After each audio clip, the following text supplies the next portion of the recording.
Hi, everyone. I'm so excited. I get to share Flippity with you. Yep, that's right, Flippity. Flippity.net. Flippity.net is a Google-based website that basically allows you to turn spreadsheets into fun games. So yeah, for spreadsheets and fun, same sentence.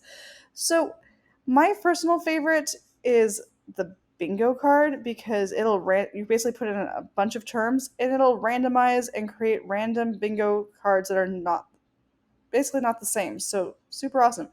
But today I want to show you the Flippity randomizer because you can use this to create writing prompts.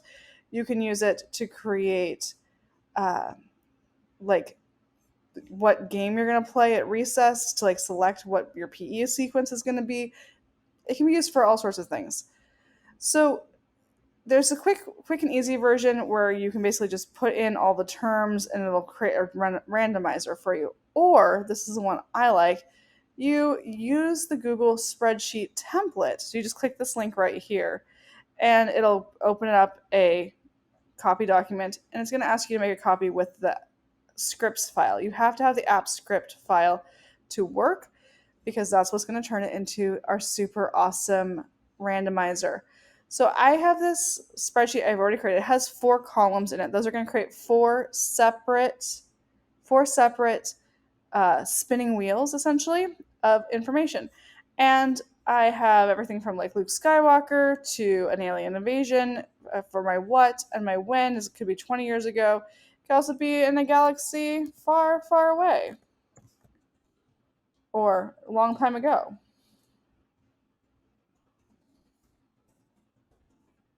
Where? In a galaxy far, far away. Or the ice planet Hoth might work too. So now what I do, I also embedded a picture link. I'm going to try it out. It has to end with a PNG or a JPEG or a GIF. It has to have a ending of an actual image file type to try. So we're going to try it out and see what happens. So now all the instructions to do this are right back on my flippity.net page. So I'm going to go to File, Share, Publish to Web. On here, we're going to go to File, go down to Share, and then Publish to Web. We're going to publish the entire document. It's fine. There's no private information, and I'd have to share the link to actually share any information. So if I do have students' private information on here, I can share the document, but it's not going to be searchable. I'd have to share the link to it. So yes, I want to share it.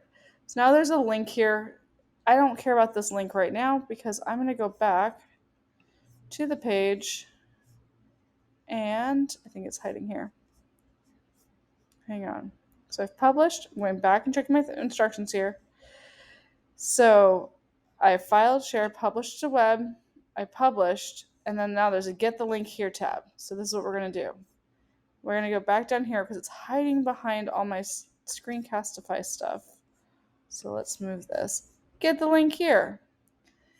And right here is the link we're going to use. So now when I click this link, I now have a randomizer including a picture of Bluey. So I can do pictures for my non-readers and have them tell stories. So I can go ahead and use my button here in the corner. It'll randomize it. So right now we have Luke Skywalker with a personality conflict tomorrow on top of a tall mountain. And that's my writing prompt. It could also be we're going to be on the field playing kickball and we're going to do 5 jumping jacks with 2 laps. I could decide what I'm doing with this. It makes it a little bit more fun because there's choice and students can create the list for you and you can go ahead and put their list, their ideas into each column and you can have column 1, column 2, column 3. You can have as many columns as you want up to column 10. Or you can also just do 2 columns with 2 separate names and create randomized groups that way. So lots of applications, maybe not a traditional game, but still pretty awesome. Hope you enjoyed it. Bye. Hello everyone, my name is Paul Dietrich, and today I'm going to be talking about a website called GimKit. And GimKit is in the category of websites like Kahoot and Bluekit and Quizzes and Quizalize. but it has its own twist. It has its own multitude of games that really provide a lure of curiosity to both the teacher and the student. As a teacher, I've played GimKit games a multitude of times in my classroom. My kids love it. They kept on asking for more. So I'm really excited to share GimKit with you. So let's dive in and start exploring. Okay, so the screen that you see in front of you, this is the dashboard. This is what you see as soon as you jump in and log in here. The first thing you see are kits. The kits are basically the individual quizzes or assignments that you actually make as a teacher. They're all stored right here. And on the left-hand side, you have school library. So that means if you actually have other teachers that use GimKit at your school, you can see all the kits that they've made here as well. You have assignments and classes, right? So you can make classes within GimKit and push out assignments to those classes. Now, what's neat is that these are assignments. They're also games, but kids can play this asynchronously. They're auto-graded, and you can essentially use them as homework, extra review, whatever you'd like. On the upper right-hand side of the website, you have something called Search Kits and Cosmetics and Me. The Me part is really just, that's your account, basic information. Cosmetics is really neat. This is one of the standout features for GimKit that I absolutely love. It's kind of similar to BlueKit in certain respects. But when you play a game, you earn experience and you earn something called Gimbucks. And with your experience, and Gimbucks, you can start to unlock these avatars, right? So this is what I have in my locker right now. I really need to get some more avatars. But if I go into the item shop, I can spend my Gimbucks to purchase some new avatars. Oh, I love that pencil guy. Oh, I got to play some GimKit. But the thing is that these avatars, they don't necessarily stay there forever. So these particular ones, if you want these, it's on a timer. It's limited edition. So these are only available for the next 2 days and 20 hours and 28 minutes. So that means I got to get on it if I want to have my little cup of pencils.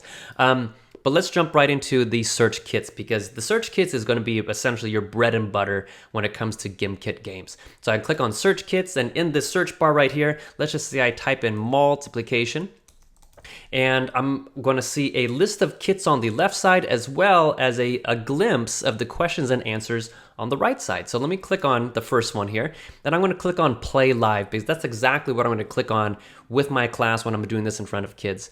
And the next box that pops up is essentially all the game modes that I have available to me as the teacher. And there's so many game modes. It's amazing. The amount of options that I have is incredible.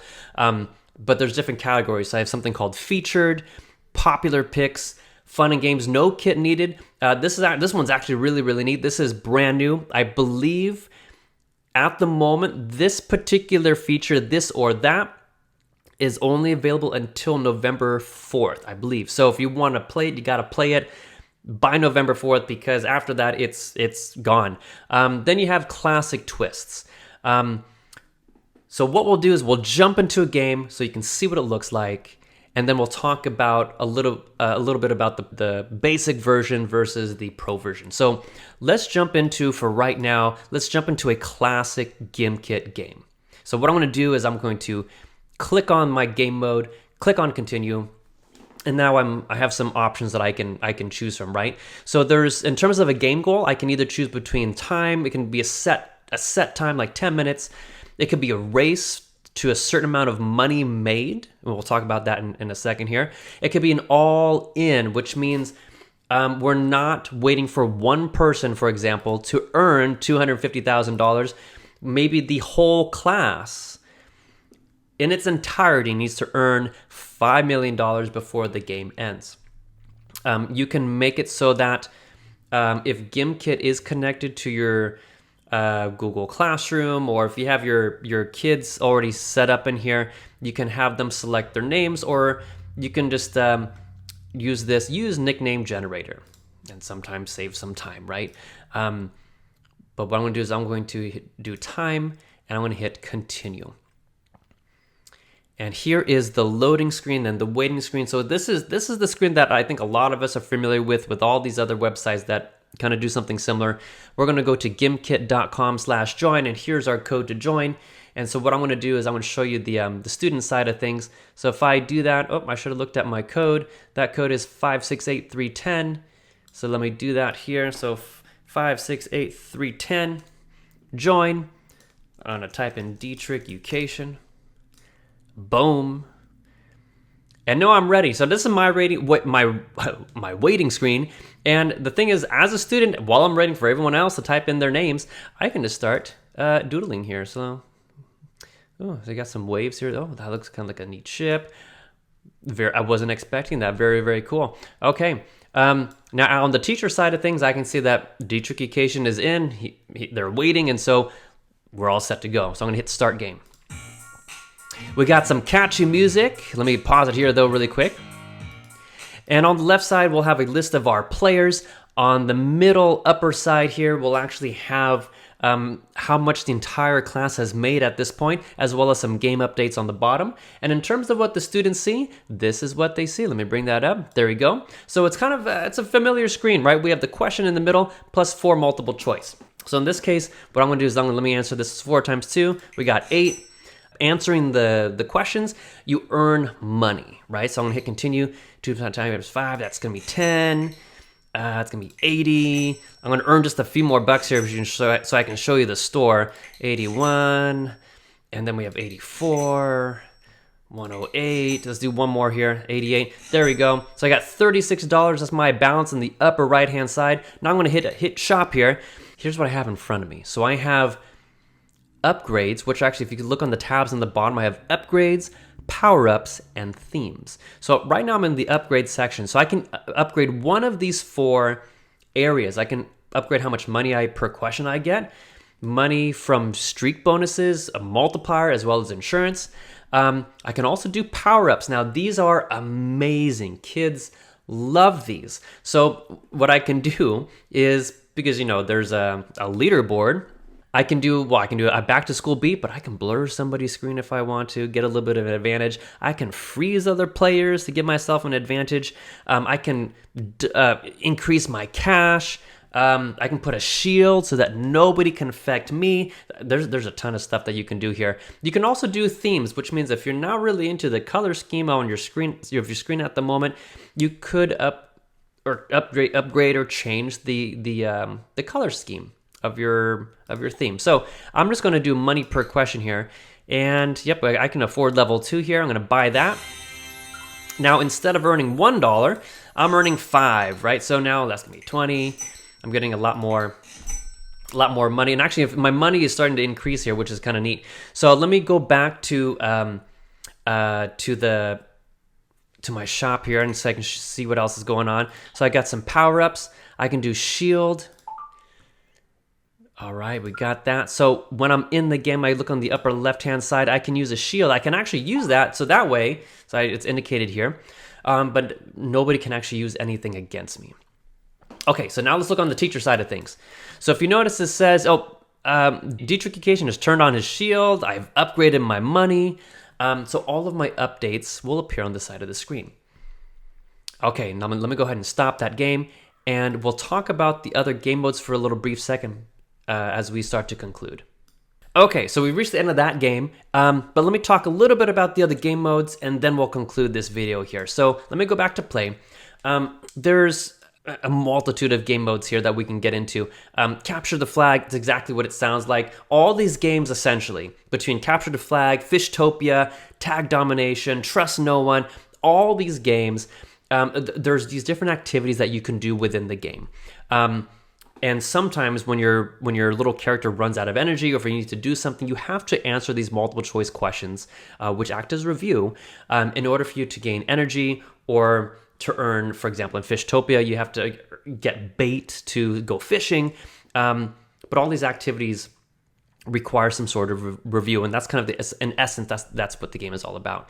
But some of my favorites are, Draw That. It's almost like a Pictionary type game. Trust No One. The kids absolutely love this one. It's like an Among Us themed game. Floor is Lava is actually, it's one of my personal favorites because it's unlike the other games. This is one of the only modes, or maybe it's the only mode, I believe, where instead of one person having to play by themselves, or you are against other people, or you have two opposing teams, this is one of the modes where you have to work together as an entire class because the floor is lava and you're trying to build up this tower, and the more time is elapsed, the faster this lava climbs up this tower. And so you are trying as a class to survive the longest. It's so fun. But let's talk about, just very, very quickly here, the difference between the GimKit basic version and the GimKit Pro version. Because if you notice on these different game modes, let me kind of back up here. Like this one doesn't really, there's nothing on here that indicates free or premium.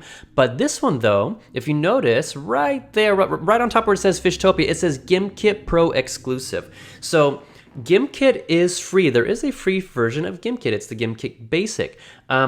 But in order to, and you have access to the exclusive parts, but when you play the exclusive on a basic account, I believe you are limited to only about 5 players. So you're gonna definitely want to get the pro version because it's totally worth it. But other than that, it's an incredible experience. I absolutely love GimKit. So now to kind of conclude a little bit, we just talked about or summarize GimKit Basic versus GimKit Pro.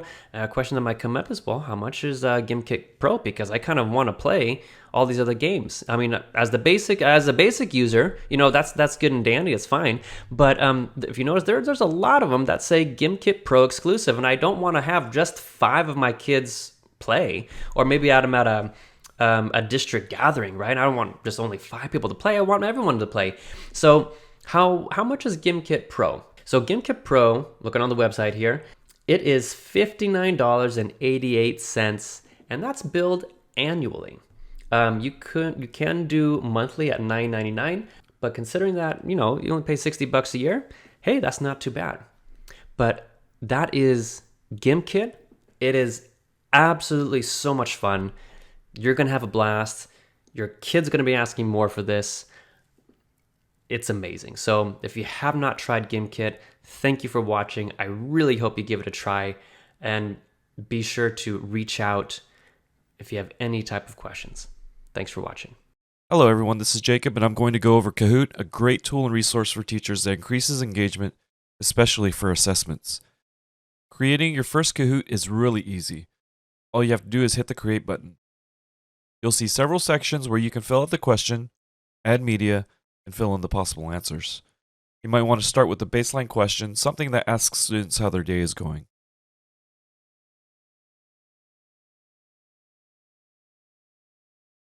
You can upload your own media, but Kahoot's built-in image finder is great and makes things a lot faster. You can add up to 4 possible answers, and you can determine what the correct answers are by clicking the bubble. In this example, I'm going to give all 4 answer boxes a green check mark because there are no wrong answers.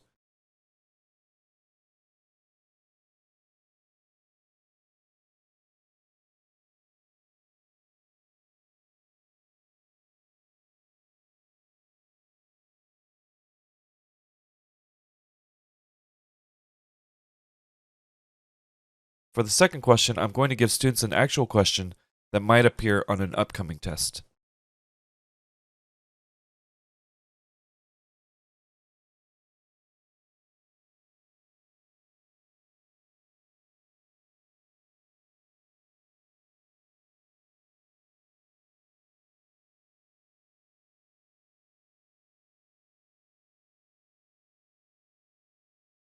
In this example, there's only one correct answer, so I'm going to mark only one with a green check mark.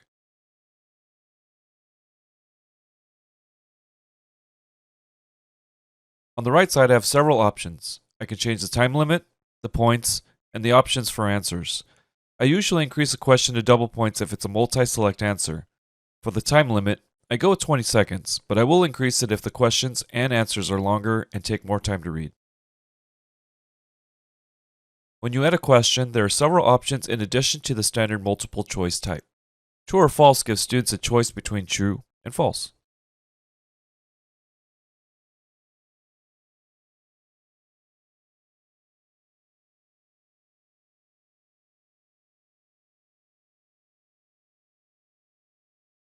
The type answer type asks students to type in an answer. These can be difficult for students because of spelling and the exactness of the answer, so be specific in your questions. I would suggest using fill in the blanks to keep students from adding words or using the wrong tense.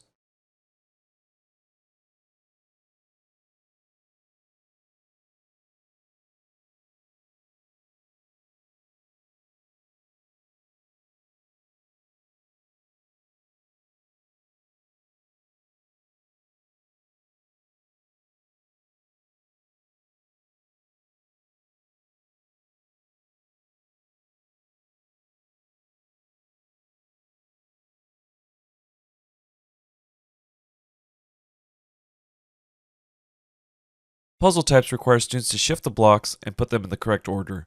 These are great for questions that ask for processes or correct timelines.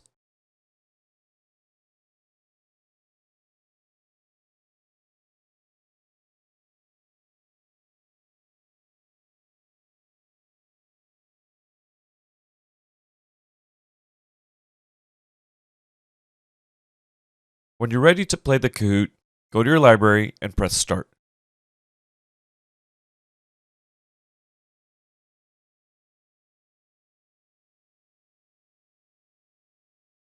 Change the options before you get the game going.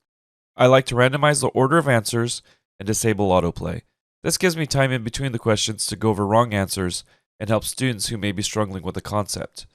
I encourage students to learn from their mistakes, and a Kahoot game is a low pressure way for students to prep for a test by going over the wrong answers.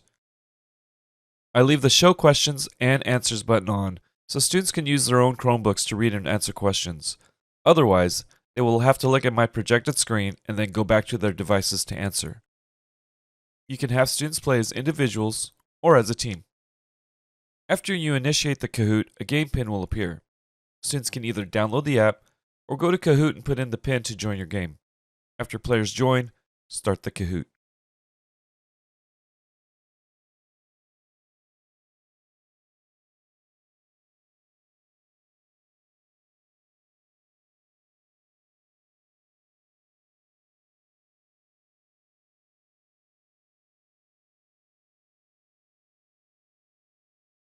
After all the students answer the question or time runs out, Kahoot will show you the correct answer and how many students chose each answer. Before you hit next, go over the question and answers and allow students to ask questions of their own or give comments. Scores are based on correct answers and the speed with which they are given. Scores are updated after each question, and the top 3 are put on a podium at the end. And that's all. Kahoot is really simple and easy to use, and it's fun for students. Not only does it take the stress out of assessments, it gives teachers and students a chance to go over material and build a better learning environment. Hey, it's Stephanie, and I'm going to show you one of my favorite ways to take a great tool and play one of my favorite games that I love to play with students and adults too.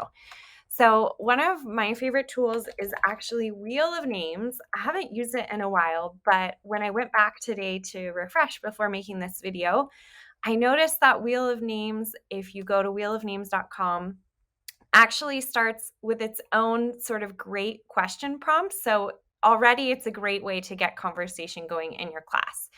So the default is that they have some conversation questions already plugged in. You don't need to do anything. So if you just go to wheelofnames.com, you've already got a great activity to go on for your class. So the way that it works is that on the right-hand side, you have the inputs for what are the options, and you might recognize a wheel like this from carnival games or from fairs. And then all you have to do is click to spin, and it's going to pick one of those options for me. Takes just a moment, but the winning option appears up on the screen. Take 4 minutes and tell your partner your life story in as much detail as possible. So already that's a great way for you to plug in a sponge activity with some conversation for your students. But let me show you another way that I like to use Wheel of Names. So like I said, on the right-hand side are the options. So I have here my class list. And what I love to do is copy in the names of my students, and I'm going to go ahead and put them in the right. So now you can see that I've got all of my students' names here.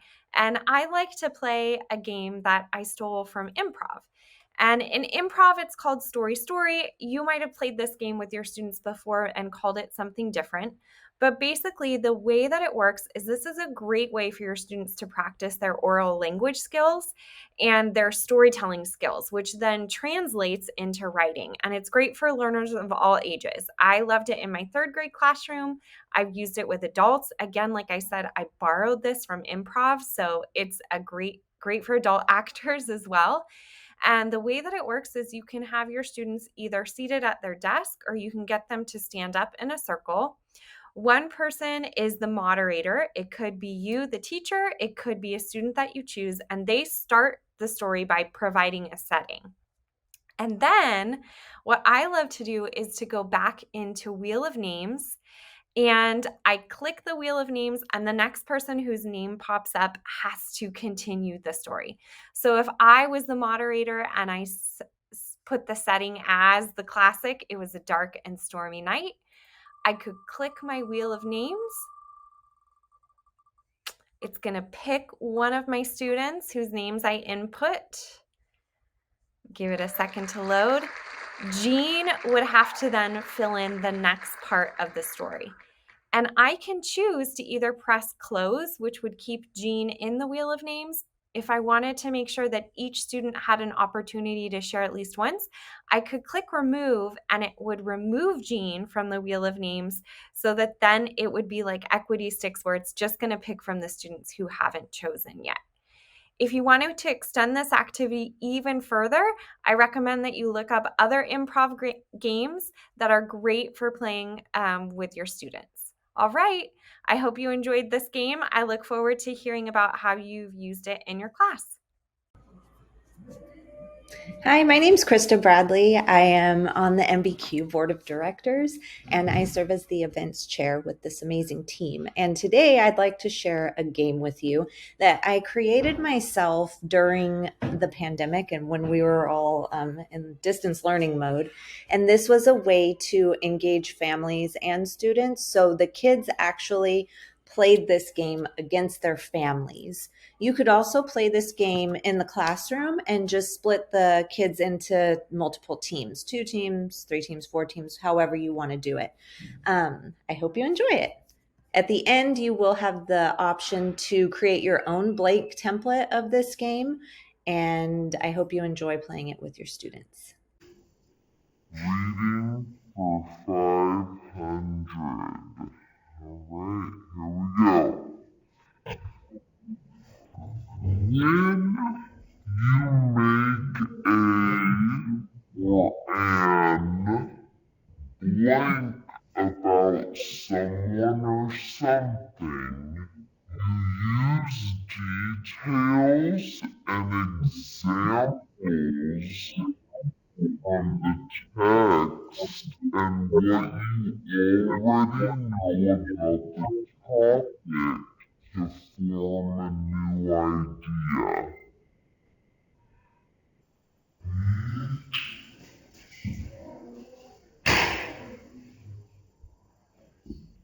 Did you say B? Yeah. Is that your final answer?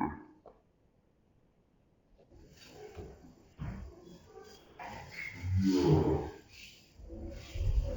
That is incorrect. Okay. Isabel, do you know?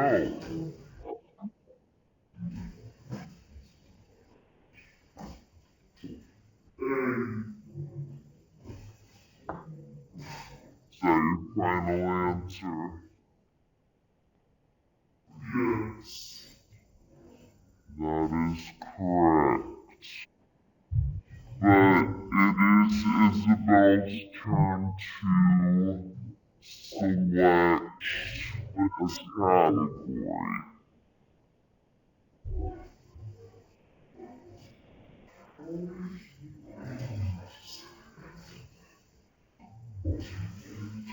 Now 1,000.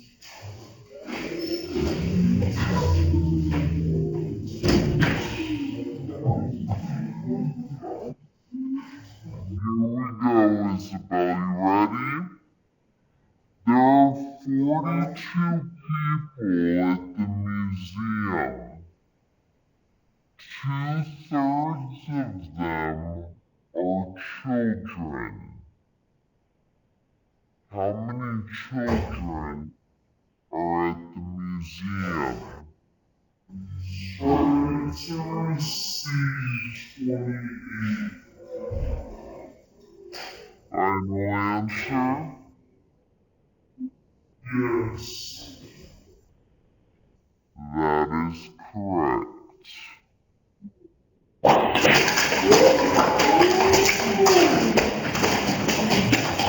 There are 7 categories, and again, you can edit those to meet your own class's needs. And the kids take turns choosing the category that they want and the amount they want. So if the team that selects that category and amount is unable to answer the question, then it gets passed to the next team and they can steal those points. And then, of course, the team at the end who has the most points wins. I like to gray them out like this as I go. That way I know which ones have been selected already, because it does get kind of confusing if you don't do that. And if a student selects science for 250, these are all hyperlinked. So you would just click on science for 250 and it takes them to the slide in Google Slides that the student selected. I would like to show you how this looks in a real setting. Reading for 500. All right, here we go. When you make a or an blank about someone or something, you use details and examples